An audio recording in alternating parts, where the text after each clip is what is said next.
Hello అండి. అందరికీ నమస్కారం. ఈరోజు మళ్ళీ ఒక మంచి కథతో మీ ముందుకొచ్చేసాను. కథ పేరు 'సగము నివ్వెరపోయే'.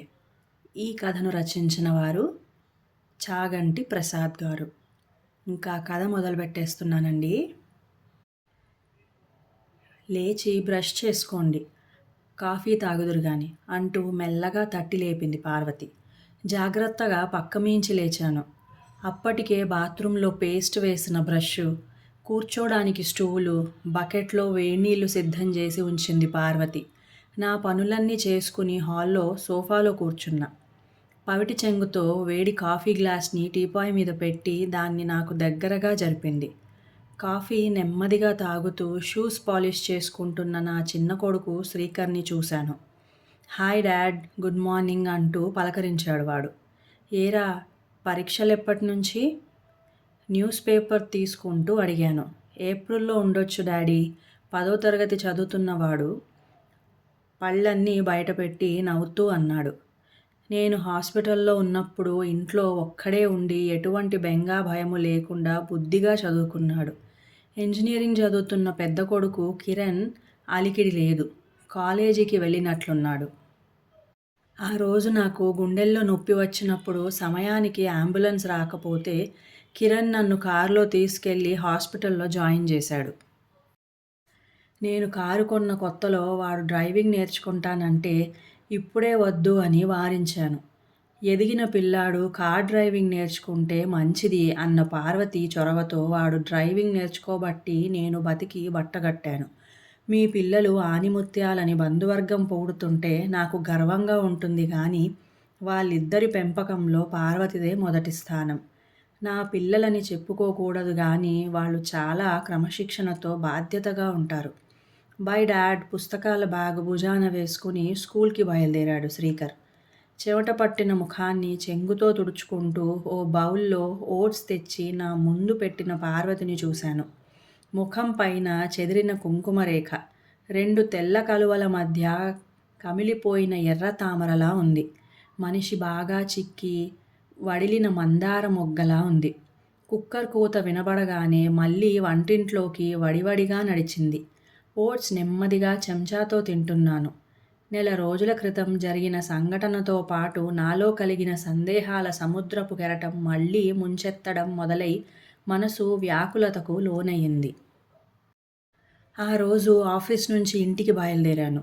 నడుస్తుంటే గుండెల్లో బరువుగా అనిపించి నడక భారమయ్యింది. ఆయాసంతో పాటు రొప్పు వచ్చి ఊపిరి తీయడం కష్టమయ్యింది. గుండెలో ఏదో ప్రాబ్లం అనిపించి బస్టాప్ దగ్గర కూర్చున్నాను. ఆయాసం కాస్త తగ్గిందనిపించింది. ఇంటికెళ్ళాక పార్వతికి చెబుదామనిపించినా అనవసరంగా ఆమెను కంగారు పెట్టడం ఎందుకని చెప్పలేదు. రేపొకసారి డాక్టర్కి చూపించుకుంటే సరి అనుకుని ఊరుకున్నాను. కానీ తెల్లవారుజామున హఠాత్తుగా గుండెల్లో భరించరాని నొప్పితో పాటు విపరీతంగా చెమటలు పోశాయి. గుండె మొరాయిస్తోందని అర్థమయ్యింది. కంగారు పడుతూ పార్వతిని లేపి చెప్పాను. నన్ను మెల్లగా కుర్చీలో కూర్చోబెట్టి నా నాలుక కింద ఏదో మాత్ర పెట్టి చప్పరించమంది. వెంటనే కిరణ్ని లేపి కారులో దగ్గరున్న హాస్పిటల్కి తీసుకెళ్దాము అని చెప్పింది. ఎమర్జెన్సీలో కొన్ని టెస్టులు చేసిన తర్వాత హార్ట్ అటాక్ అని నిర్ధారించి ఐసీయూకి తరలించారు. నాకు అవసరమైన ట్రీట్మెంట్ అందే వరకు పార్వతి విశ్రమించలేదు. కొంతమంది ఫ్యామిలీ ఫ్రెండ్స్కి ఆఫీస్లో వాళ్ళకి ఫోన్లు చేసి జరిగింది వాళ్లకు తెలియపరిచింది. మనం జాగ్రత్త పడటం లేదు. ఉన్నది ఉన్నట్లుగా ఖర్చు పెట్టేస్తున్నాం. హఠాత్తుగా ఏదైనా అనారోగ్య సమస్య వస్తే మెడికల్ ఇన్సూరెన్స్ లేదు. కనీస సేవింగ్స్ లేవు. ఈ సిటీలో హాస్పిటల్కి వెళ్ళవలసి వస్తే అయ్యే ఖర్చులు తట్టుకునే స్థాయి మనకు లేదు అని భయపడుతూ నా ఆరోగ్యం జాగ్రత్తగా చూసుకోమని పరోక్షంగా చెప్పేది పార్వతి. మనం ఇంకా చిన్నవాళ్ళం, భయపడే రోగాలు ఏమీ రావులే అంటూ కొట్టిపారేసేవాణ్ణి. కనీస వ్యాయామం లేని జీవనశైలి, ఒళ్ళు వంచి నా పని నేను చేసుకొని మితిమీరిన బద్ధకం వలన పొట్ట బరువు పెరిగి రక్తనాళాల్లో కొవ్వు పేరుకుపోయి గుండె మొరాయించింది. ఇప్పుడు బాధపడి ప్రయోజనం ఏముంది? పరిస్థితి బైపాస్ వరకు వెళ్ళింది. సర్జరీ అయ్యాక రూమ్కి మార్చారు. మొదటి రోజున నా చెల్లెలు సుజన, పార్వతి తమ్ముడు, అతని భార్య వచ్చి వెళ్ళిపోయారు. సుజన 4 రోజులు పోయాక మళ్ళీ చూడ్డానికి వచ్చింది. తిరిగి వెళ్ళిపోతూ, "ఆ రోజు నిన్ను చూసి అందరం ఎంత కంగారు పడ్డామోరా! మా ఎవ్వరికీ ఏడుపు ఆగలేదు. మీ బావగారు కూడా చాలా బాధపడ్డారు. అదేం చోద్యమో మీ ఆవిడ కంట్లోంచి ఒక్క నీటి చుక్క కారితే ఒట్టు" అంటూ చీర కొంగుతో ముక్కు తుడుచుకుంది నాటకీయంగా. ఆ మాటలు వినగానే నా ఆలోచన పరిపరి విధాలుగా పోయింది. మనసు బాధగా మూలిగింది. వెంటనే పార్వతిని చూడాలనిపించింది. ఇంతలో తలుపు తెరుచుకుని, "రేపు మిమ్మల్ని డిశ్చార్జ్ చేస్తారంట" అంటూ పార్వతి వచ్చింది. ఆమె కళ్ళల్లోకి చూసే ప్రయత్నం చేశాను. అలసినట్టున్న ఆమె ప్రశాంతమైన కళ్ళల్లో ఎటువంటి భావాలు కనిపెట్టలేకపోయాను. ఆ విశాలమైన కళ్ళను చూసే నేను పార్వతిని ప్రేమించి పెళ్లి చేసుకున్నాను. తన కళ్ళు ఎన్నో ఊసులు చెప్పేవి. ఎన్నో మధుర భావాలు పలికేవి. తన కళ్ళ నుండి ప్రవహించే ప్రేమభావాల ప్రవాహంలో కొట్టుకుపోవడమే తెలుసు. కన్నీళ్లు ఎప్పుడూ చూడలేదు. కానీ ఇప్పుడున్న పరిస్థితి వేరే. నేనంత ప్రమాదంలో ఉన్నా తన కంట నీరు రాలేదా? ఆమె కళ్ళు ఇంకిపోయాయా? అంత రాయిలాంటి మనిషిని ఎక్కడా చూడలేదు బాబూ అన్న సుజన మాటలు నా చెవుల్లో గింగురుమంటున్నాయి.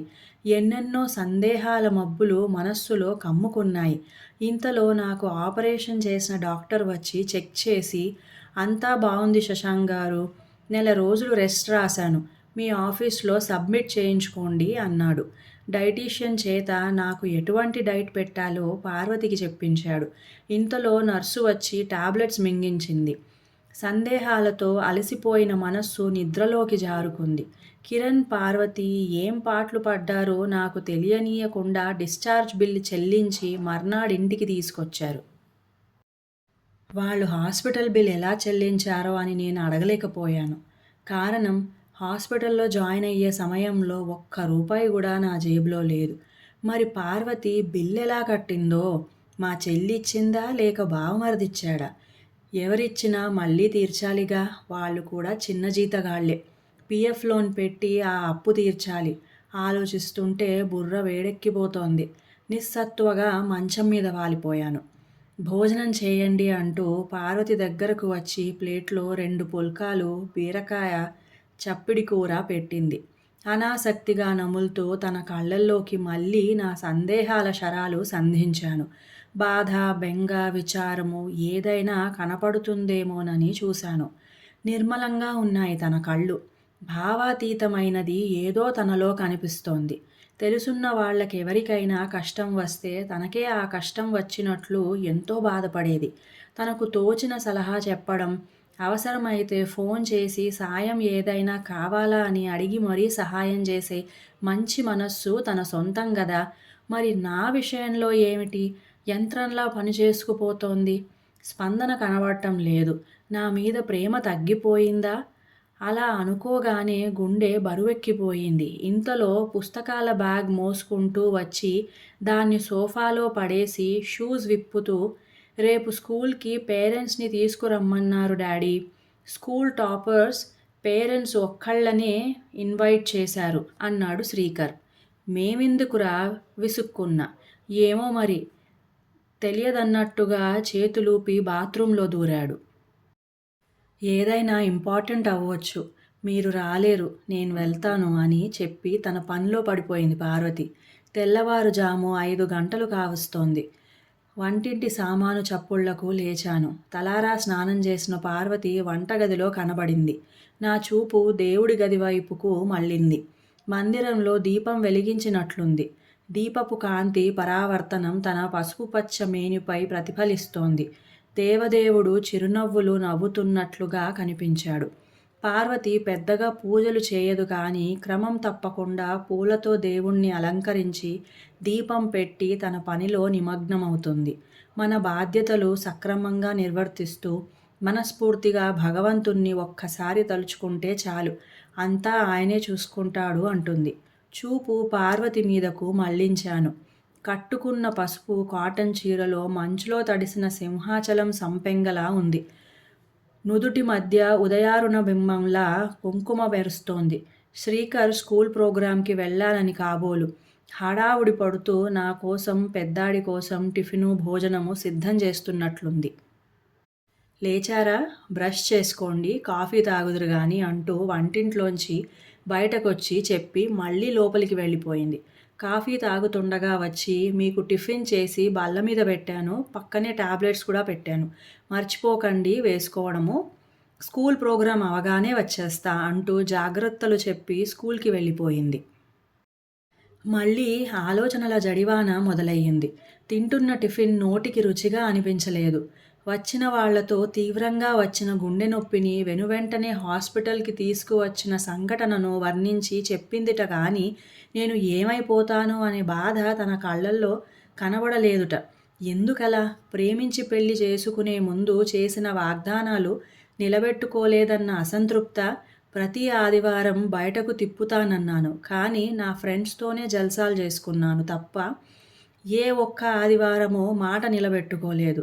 తనను పట్టించుకోలేదు. ప్రతి నెల నాకు వచ్చే జీతం సరిపోదని వేన్నీళ్లకు చన్నీళ్లు తోడులా తాను ఉద్యోగం చేస్తానని అంటే తప్పకుండా చేద్దుగాని అని అన్నాను. కానీ పెళ్లికి ముందు చేసిన వాగ్దానానికి తరువాత నీళ్లు వదిలేశాను. ఎందుకు? పార్వతికి ఆర్థిక స్వతంత్రం పెరిగితే తన మాట వినదని, తన పురుషాధిక్యత తగ్గిపోతుందనే భయంతోనేగా. అప్పటికి చాలాసార్లు చెప్పి చూసింది కూడా. ఏదో వంకబెట్టి ఆమె ఆలోచనను మొగ్గలోనే తుంచేశాను. అందుకే పార్వతికి నా మీద ప్రేమ పోయిందా? ఇంతకాలం నేను బాధ్యతారహితంగా ప్రవర్తించానా? అదే తన గుండెను బండరాయిగా మార్చిందా? కేవలం పిల్లల కోసమే నాతో కలిసి ఉంటోందా? తన దృష్టిలో నేను ఉన్నా పోయినా ఒకటేనా? తల బద్దలైపోతోంది. కాస్త కాఫీ తాగితే తగ్గుతుందని లేచి కిచెన్లోకి వెళ్ళి కలుపుకుందామనుకున్నాను. స్టవ్ పక్కన ఫ్లాస్క్ కనబడింది. ఓహో, నా కోసం కాఫీ కూడా పెట్టి ఉంచిందా? వేడివేడి కాఫీ కప్పులో పోసుకున్నాను. ఒక్కసారిగా నా కళ్ళు చిప్పిల్లాయి. నాకు ఎప్పుడు ఏం కావాలో అనుక్షణం గమనించుకునే పార్వతిలో ఉన్నది కేవలం బాధ్యత మాత్రమేనా? ప్రేమ కాదా? బయట వాన మొదలయ్యింది. ఇంతలో కాలింగ్ బెల్ మోగింది. పార్వతి తడిసిన చీరతో లోపలికి వచ్చింది. అయ్యో, తడిసిపోయావా అంటూ లేచి తువ్వాలు తీసుకురాబోయాను. పర్వాలేదు, మీరు లేవకండి అంటూ తనే వెళ్ళి తెచ్చుకుని తల తుడుచుకుంది. స్కూల్ వాళ్ళు ఎందుకు రమ్మన్నారు అని అడిగాను. టాప్ 10లో ఉన్న వాళ్లకు మళ్ళీ విడిగా క్లాసులట. ఎన్నింటికి స్కూల్కి పంపాలో లాంటి వివరాలు చెప్పారంటూ. అయ్యో, బాల్కనీలో బట్టలన్నీ తడిసిపోయాయే అంటూ వాటిని తీసుకొచ్చి హాల్లో ఆరబెట్టింది. హాస్పిటల్ నుంచి ఫోన్ వచ్చింది. రేపటి నుంచి మీ చేత చిన్న చిన్న ఎక్సర్సైజెస్ చేయించాలిట. హాస్పిటల్లోనే ఒక రీహాబిలిటేషన్ వింగ్ ఉందట. అక్కడకు తీసుకురమ్మన్నారు మిమ్మల్ని. బాబోయ్, చేయగలనా అంటూ భయపడుతూ గుండె తడుముకున్నాను. ఆపరేషన్ అయ్యాక కొన్ని రోజుల తర్వాత తప్పనిసరిగా సింపుల్ ఎక్సర్సైజెస్ చేయడం మొదలుపెట్టాలట. 1 నెల రోజులు చేయిస్తారట. తర్వాత మీ అంతట మీరే చేసుకోవాలట. అప్పుడే డాక్టర్ గారు ఫాలో అప్ రివ్యూలో మీ కండిషన్ చెక్ చేస్తారట. వెళ్ళక తప్పదు అనే అర్థం వచ్చేలా చెప్పి తన పనిలో నిమగ్నమయ్యింది. ఇంటి పనికి తోడు నన్ను రోజు అక్కడకు తీసుకువెళ్ళడం అనే భారం తోడయింది. శారీరకంగా కూడదీసుకుని ఆఫీస్కి వెళ్ళడం మొదలుపెట్టాను. ఉన్న బరువు తగ్గడం వలన శరీరం గాలిలో హాయిగా తేలుతున్నట్లుగా ఉంది. కానీ మనసులో ఏదో వెలితి. మనసులో మొలకెత్తిన సందేహపు విత్తు మొక్క రూపం దాల్చి రోజురోజుకి ఎదుగుతోంది. ఆఫీస్లో పని త్వరగా అయిపోయిందని బాస్ని పర్మిషన్ అడిగి ఇంటికి వచ్చేశాను. వచ్చేదారిలో మల్లెపూలు, పార్వతికి ఇష్టమైన హల్వా కొన్నాను. పిల్లల పరీక్షలైపోయాయి. బయటికి వెళ్ళినట్లున్నారు. అలిగిడి లేదు. పార్వతి తలారా స్నానం చేసినట్టుంది. ఫ్రెష్గా కనబడింది. కాఫీ తెచ్చిచ్చింది. నెమ్మదిగా తాగుతూ పార్వతికేసి కన్నార్పకుండా చూస్తున్నాను. ఏమిటి అలా చూస్తున్నారు అని అడిగింది నవ్వుతూ. కాఫీ కప్పు పక్కన పెట్టి తన చెయ్యి పట్టుకుని సోఫాలో పక్కన కూర్చోబెట్టుకున్నాను. సారీ పారు, నిన్ను ఎంతో ఇబ్బంది పెట్టాను కదూ అన్నాను ఉపోద్ఘాతంగా. నాకు సారీ చెప్పడం ఏంటి? ఏమైంది మీకు సడన్గా? దేని గురించి అని ప్రశ్నార్థకంగా మొహం పెట్టింది. హఠాత్తుగా ఆస్పత్రి పాలై నిన్ను పిల్లలను కంగారు పెట్టడం నా స్వయంకృతం కదూ అంటూ తన మొహంలో భావాలు వెతకడానికి ప్రయత్నించాను. ఛ, అలా అంటారేంటి? అనారోగ్యం చెప్పి వస్తుందా? మీరు క్షేమంగా ఇంటికి వచ్చారు. అదే చాలు అంటూ నేను తెచ్చిన పూలు జడలో తురుముకుంది. పారు, నీకేమీ అనిపించలేదా? నాకు ఏదైనా జరిగితే మీ పరిస్థితి ఏమవుతుందోనని భయం వేయలేదు? అని అడిగాడు తన చేతిని నా చేతిలోకి తీసుకొని.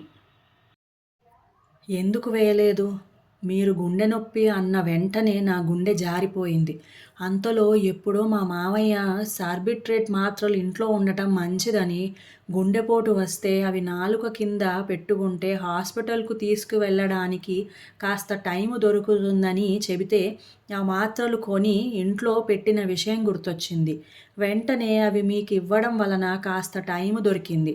ఆ రోజు హాస్పిటల్ స్ట్రెచ్చర్ మీద తీసుకెళ్తున్నప్పుడు మీ గుండె ఎగిసి ఎగిసి పడుతోంది.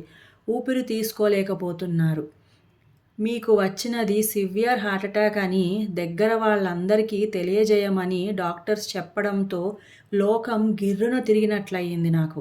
మెదడు మొద్దుబారిపోయింది. కాసేపు ఏం చేయాలో తోచక కాలు చేయి ఆడలేదు. కానీ నేను అధైర్యపడితే పిల్లల పరిస్థితి ఏమిటి? వాళ్ళెంత కంగారు పడతారు? ధైర్యంగా నిలబడాలి అనుకుని మీకు ఏం జరగదని మనసుకు సర్ది చెప్పుకున్నాను. మిమ్మల్ని చూట్టానికి ఎంతమంది బంధువులొచ్చినా పనులు మానుకొని వాళ్ళు మాత్రం ఎంతకాలం ఉండగలరు? నేను ఏడుస్తూ కూర్చుంటే మాటలతో ఓదారుస్తారు గాని ఎవరు మాత్రం ఏ సాయం చేయగలరు? అందుకే కంటి నుండి ఒక్క నీటి చుక్క కూడా రానీయకుండా ఉగ్గబట్టుకుని నాకు నేనే ధైర్యం చెప్పుకున్నాను. ఒక పక్క అందరూ మీరు బతికే ఛాన్స్ సగం సగం అని మాట్లాడుకుంటుంటే భయంతో గుండె జారిపోతున్నా, ఏడుపు తన్నుకొస్తున్నా మీరు క్షేమంగా ఉంటారని ఒకటికి 10 సార్లు చెప్పుకుని గుండెను రాయి చేసుకున్నాను. మీకు ఏమైనా జరుగుతుందని అన్న ఊహే నేను భరించలేనండి. అసలా ఆలోచనే దగ్గరకు రానీయలేదు అంటూ నన్ను గాఢంగా కౌగిలించుకుని బావురుమంది. ఎన్నో రోజులుగా పార్వతి తన గుండెల్లో దాచుకున్న దుఃఖం కన్నీళ్ల గంగగా ప్రవాహం అవుతోంది. నేను ప్రేమించిన కొన్నేళ్లుగా అహరహము నేనెరిగిన పార్వతే, కొన్నాళ్లుగా నన్ను మనస్తాపానికి గురిచేసిన పార్వతే నాకిప్పుడు కొత్తగా కనిపిస్తోంది. ఏమైపోయింది నా బుద్ధి? ఎంత నెగటివ్గా ఆలోచించాను తన గురించి. ఏడిస్తే ప్రేమ ఉన్నట్టు, ధైర్యంగా నిలబడితే ప్రేమ లేనట్టా? ఇదేనా నా తెలివి సంస్కారము? అపరాధ భావన, పశ్చాత్తాపం కలగలిసి నా మనసులోని చెత్తను కడిగేస్తుంటే కన్నీళ్లతో పార్వతిని చూస్తుండిపోయాను. ఇంకా కథ సమాప్తం. ఈ కథ మీకు నచ్చినట్లయితే ప్లీజ్ లైక్ చేయండి, మీకు తెలిసిన వాళ్ళతో షేర్ చేయండి, మంచి కామెంట్ పెట్టండి, బెల్ ఐకాన్ని క్లిక్ చేసుకోండి. ఉంటానండి.